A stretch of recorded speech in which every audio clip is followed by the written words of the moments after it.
Hi అండి, నమస్తే. Welcome to my channel. నేను సంధ్య. ఈరోజు నేను కొబ్బరి పెరుగు పచ్చడి చేయడం చూపిస్తానండి.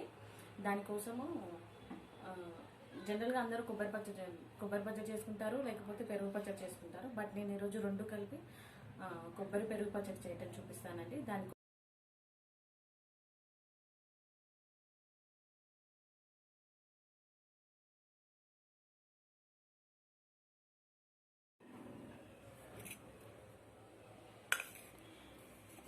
ఈ చట్నీ చేయడం కోసం ముందుగా మనము ఒక హాఫ్ కొబ్బరి అండి, ఇది మొత్తం ఒక కొబ్బరికాయలో సగం పచ్చ అనమాట, సగం ముక్క ఇది తీసి బాగా క్లీన్ చేసుకొని కట్ చేసి పెట్టుకున్నాను. తర్వాత ఆనియన్స్ అండి, ఆనియన్స్ చూస్తున్నారు కదా, చాలా చాలా చిన్నగా కట్ చేసుకోవాలి. ఎంత చిన్నగా కట్ చేసుకుని అంత బాగుంటుంది. నెక్స్ట్ పచ్చిమిర్చి కూడా కట్ చేసుకోవాలి. నేను ఇంకా పచ్చిమిర్చి కట్ చేయలేదు, కట్ చేసి చూపిస్తాను. దీంతోపాటు కరివేపాకు, కొత్తిమీర, ఇంకా పోపు దినుసులు ఉన్నాయి, అవి మళ్ళీ చూపిస్తాను. పోపు కోసం ఎండుమిరపకాయలు, పచ్చిశనగపప్పు, మినపప్పు పొట్టుది యూస్ చేయాలండి. నార్మల్గా పొట్టు లేకుండా ఉండేదానికన్నా పొట్టు మినపప్పు చాలా బాగుంటుంది. ఎండుమిరపకాయ గింజలు, జీలకర్ర, ఆవాలు, ఇవైతే సరిపోతుంది పోపుకి. ముందుగా మనం కొబ్బరిని మిక్సీకి వేసుకుందామండి. అయితే దీంట్లో అసలు వాటర్ వేయద్దు, వాటర్ వేయకుండా మెత్తగా గ్రైండ్ చేసుకోవాలి. నేను గ్రైండ్ చేసుకొచ్చి చూపిస్తాను. కొబ్బరి చూసారు కదా, అసలు వాటర్ వేయకుండా గ్రైండ్ చేసుకున్నాను. ఇలా గ్రైండ్ చేసి పక్కన పెట్టుకోవాలి. ఇప్పుడు మనం పచ్చిమిర్చి కట్ చేసుకుందాము.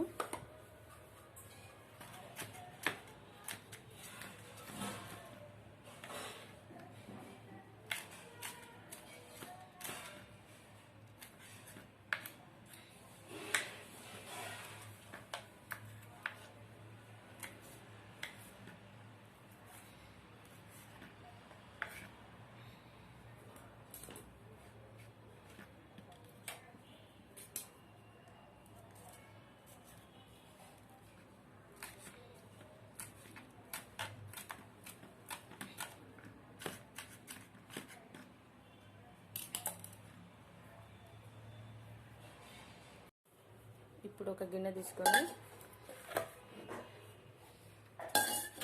మనం ఆల్రెడీ కట్ చేసి పెట్టుకున్న ఉల్లిపాయలు,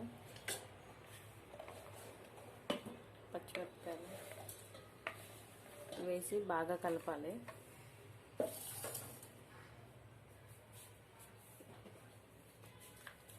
ఇప్పుడే మనకు కావాల్సినంత సాల్ట్ వేసుకోవాలి, అది మన ఇష్టాన్ని బట్టి ఉంటుంది.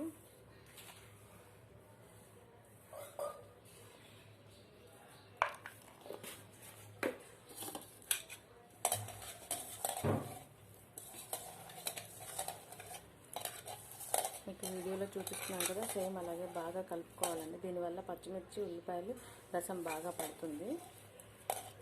ఇలా పచ్చిమిర్చి, ఉల్లిపాయలు ఒకసారి కలుపుకున్న తర్వాత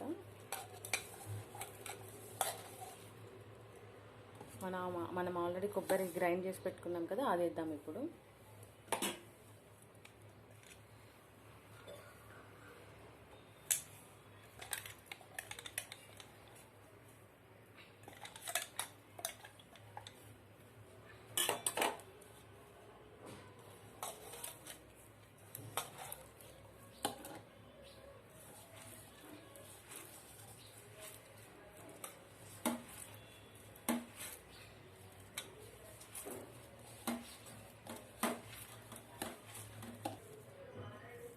ఆ కొబ్బరి పొడిని మనం గ్రైండ్ చేసుకున్న కొబ్బరిని కూడా వేసి బాగా కలపాలండి. అది ఎంత బాగా కలిపితే అంత బాగుంటుంది. తర్వాత సన్నగా తురిమిన కొత్తిమీర కూడా వేసి మళ్ళీ ఒకసారి కలుపుకోవాలండి. నేను ఎందుకు ఇంతలా కలుపుతున్నానంటే అవన్నీ బాగా మిక్స్ అవుతాయి కాబట్టి ఇంత బాగా కలుపుతున్నాను నేను. చూస్తున్నారు కదా, ఉల్లిపాయలు, పచ్చిమిర్చి, కొత్తిమీర, కొబ్బరి పొడి అంతా బాగా కలిసిపోవాలి. ఇప్పుడు దీన్ని పక్కకు పెట్టుకుందాము.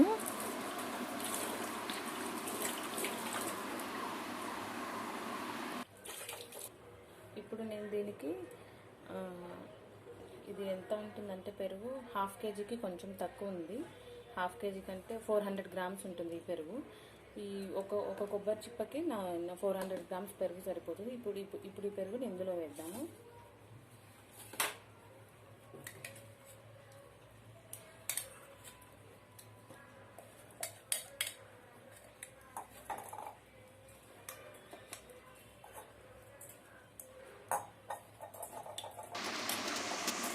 ఈ పెరుగు వేసుకొని బాగా కలుపుకోవాలండి. ఇందాక ఉల్లిపాయలు అది ఎలా కలుపుకున్నామో సేమ్ అలాగే బాగా కలుపుకోవాలి. ఎంత బాగా కలుపుకుంటే అంత చక్కగా ఉంటుంది. ఈ టైంలోనే మనకి దాంట్లో సాల్ట్ సరిపోయిందా లేదా చూసుకొని కొంచెం సరిపడా సాల్ట్ మళ్ళీ వేసుకొని మళ్ళీ ఒకసారి మొత్తం కలుపుకోవాలి. నేను మళ్ళీ వేసుకుంటున్నాను.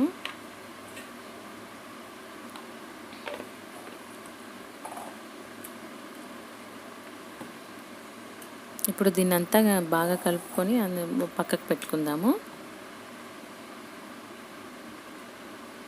ఇప్పుడు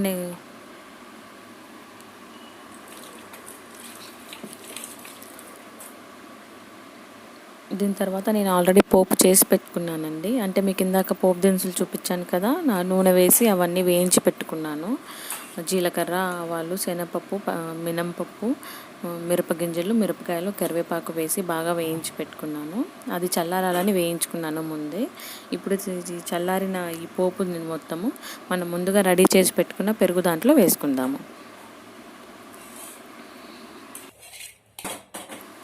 ఇప్పుడు నేను ఆల్రెడీ వేసుకున్న పోపుని పెరుగులో వేసానండి. పెరుగు చట్నీలో వేసేసాను.